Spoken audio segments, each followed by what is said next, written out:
Hi friends, welcome to my channel. ನಾನಿವತ್ತು ಪಕ್ಕಾ ನಾಟಿ ಸ್ಟೈಲ್ನಲ್ಲಿ ನುಗ್ಗೆಕಾಯಿ ಸಾಂಬಾರನ್ನ ಮಾಡೋಣ ಅಂತ ಅಂದ್ಕೊಂಡಿದ್ದೀನಿ. ಈ ಥರ ನುಗ್ಗೆಕಾಯಿ ಸಾಂಬಾರು ಮಾಡಿದರೆ ನೀವು ಮತ್ತೆ ಮತ್ತೆ ಮಾಡ್ತಾನೆ ಇರ್ತೀರ. ಅಷ್ಟು ರುಚಿಯಾಗಿರುತ್ತೆ. ತುಂಬ ಈಸಿಯಾಗಿ ಮಾಡ್ಕೋಬೋದು. ಈ ಸಾಂಬಾರನ್ನ ನೀವು ಅನ್ನದ ಜೊತೆ, ಮುದ್ದೆ ಜೊತೆ, ದೋಸೆ, ಇಡ್ಲಿ ಯಾವುದ್ರ ಜೊತೆ ಬೇಕಾದರೂ ನೀವು ತೊಗೋಬೋದು. ಸೂಪರಾಗಿರುತ್ತೆ. ಈ ರೆಸಿಪಿನ ಹೇಗೆ ಮಾಡೋದು ಅಂತಂದೇಳಿ ಒಂದ್ಸಲ ಚೆಕ್ ಮಾಡೋಣ. ಇದಕ್ಕೂ ಮುಂಚೆ ನೀವಿನ್ನೂ ನಮ್ಮ ಚಾನಲನ್ನು ಸಬ್ಸ್ಕ್ರೈಬ್ ಮಾಡಲಿಲ್ಲ ಅಂತಂದರೆ ಈಗಲೇ ಸಬ್ಸ್ಕ್ರೈಬ್ ಮಾಡಿ. ಈಗ ಇದಕ್ಕೆ ಏನೇನು ಇಂಗ್ರೀಡಿಯೆಂಟ್ಸ್ ಬೇಕು ಅಂತಂದೇಳಿ ಒಂದು ಸಲ ನೋಡ್ಕೊಂಬಂದುಬಿಡೋಣ. ನಾನು ಆಲ್ರೆಡಿ ಒಲೆ ಮೇಲೆ ಕುಕ್ಕರ್ಗೆ ಒಂದು 100 ಗ್ರಾಮ್ನಷ್ಟು ತೊಗರಿಬೇಳೆನ ತಗೊಂಡು ಒಂದೆರಡು ಸಲ ತೊಳ್ಕೊಂಬಿಟ್ಟು ಈ ರೀತಿ ಹಾಕ್ಕೊಂಡಿದ್ದೀನಿ. ಅದ್ರ ಜೊತೆಗೇ ಸ್ವಲ್ಪ ಉಪ್ಪು. ಈಗ ನುಗ್ಗೆಕಾಯಿ ಅವನ್ನು ಸಮೇತ ತೊಳ್ಕೊಂಬಿಟ್ಟು ಈ ರೀತಿ ಸಣ್ಣದಾಗಿ ಕಟ್ ಮಾಡಿ ಇವಾಗ ಅದಕ್ಕೆ ಸೇರಿಸ್ಕೊತಾ ಇದ್ದೀನಿ. ನೋಡಿ, ಒಂದು 2 ವಿಸಿಲ್ ತೆಗೆಸ್ಕೊಂಡ್ರೆ ಸಾಕಾಗುತ್ತೆ. ನುಗ್ಗೆಕಾಯಿನೂ ಸಮೇತ ಬೆಂದಿರುತ್ತೆ, ಹಾಗೆ ತೊಗರಿಬೇಳೆನೂ ಸಮೇತ ನೀಟಾಗಿ ಬೆಂದಿರುತ್ತೆ. ಇವಾಗ ಇದ್ರ ಜೊತೆಗೇ ಒಂದು 1/4 ಟೀ ಸ್ಪೂನಷ್ಟು ಅರಿಶಿನ ಪುಡಿನೂ ಸಮೇತ ಸೇರಿಸ್ಕೊತಾ ಇದ್ದೀನಿ. ನೋಡಿ, ಇದೆಲ್ಲ ಹಾಕಿದ್ದಾದಮೇಲೆ ಕುಕ್ಕರ್ ಮುಚ್ಚಳಿಕೆ ಮುಚ್ಕೊಂಡು 1-2 ವಿಸಿಲ್ ತೆಗೆಸ್ಕೊತಾ ಇದ್ದೀನಿ.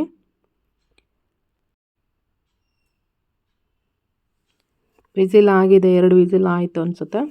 ಇವಾಗ ಮಸಾಲೆಗೆ ಏನೇನು ಬೇಕು ಅಂತ ನೋಡೋಣ. ಒಂದು ಈರುಳ್ಳಿ, ಸ್ವಲ್ಪ ಕೊತ್ತಂಬರಿ, ಸ್ವಲ್ಪ ಕಾಯಿ, ತೆಂಗಿನಕಾಯಿ, ಹಾಗೆ ಒಂದು ಟೊಮೆಟೊ, 1 ಸ್ಪೂನಷ್ಟು ಅಚ್ಚ ಖಾರದ ಪುಡಿ, 1 ಸ್ಪೂನಷ್ಟು ಸಾಂಬಾರು ಪುಡಿ, ಸ್ವಲ್ಪ ಬೆಳ್ಳುಳ್ಳಿ, ಒಂದು 3 ಪೀಸ್ನಷ್ಟು ಶುಂಠಿ, ಇಷ್ಟನ್ನು ತೊಗೊಂಡಿದ್ದೀನಿ. ಇದನ್ನೆಲ್ಲನೂ ರುಬ್ಕೊಂಬರೋಣ.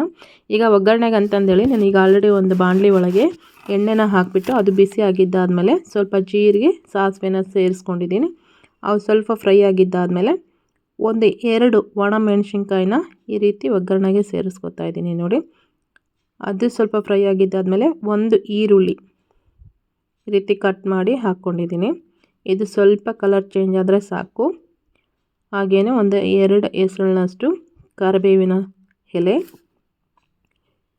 ಈಗ 1 ಟೊಮೆಟೊನೂ ಸಮೇತ ಇದಕ್ಕೆ ಹಾಕ್ತಾ ಇದ್ದೀನಿ.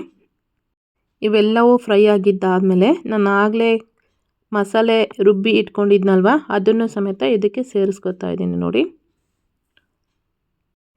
ಈ ಮಸಾಲೆ ಹಾಕಿದ್ದಾದಮೇಲೆ ಇದನ್ನು 1 ಕುದಿ ಬರೋವರೆಗೂ ಕುದಿಸ್ಕೊಂಡ್ರೆ ಸಾಕಾಗುತ್ತೆ.